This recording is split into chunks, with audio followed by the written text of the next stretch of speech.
Welcome to the video on the post-purchase NPS survey email.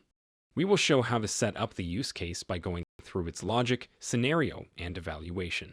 To follow along in greater detail, please reference the use case documentation. This use case is designed to send automatic and short NPS survey to your recent customers. This way, it effectively gathers valuable insights from customers, so you can use this information to constantly improve your customer experience. This use case includes the email campaign, the evaluation dashboard, 2 different surveys, and an aggregate used in the campaign. To start the use case, navigate to the email campaign. Here you find a scenario flow which is triggered when your customer makes a purchase. Upon passing the conditions, it sends them the NPS email which triggers one of the surveys. The scenario begins once a customer makes a purchase.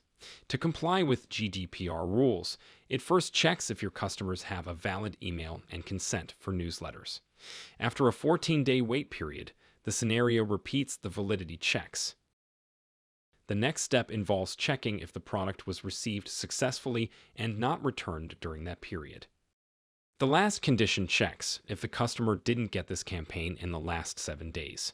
This measure ensures the NPS survey's relevance. Do not forget to read the labels under the scenario nodes for any extra instructions or recommended checks prior starting the use case. Following these conditions are met, the customer receives a survey email.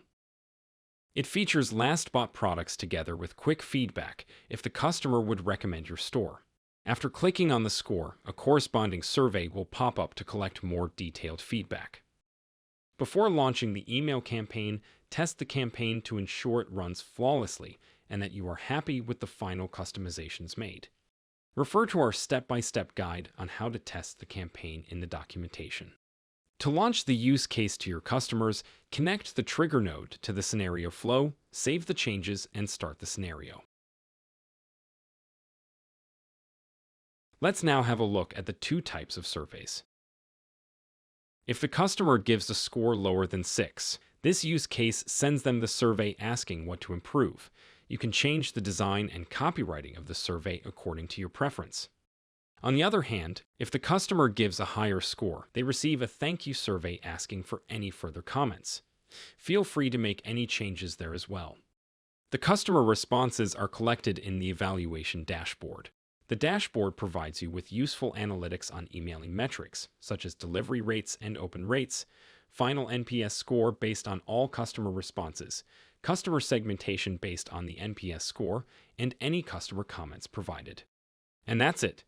After launching the campaign, regularly assess its performance and make changes to your strategy based on the customer feedback you gather with this use case.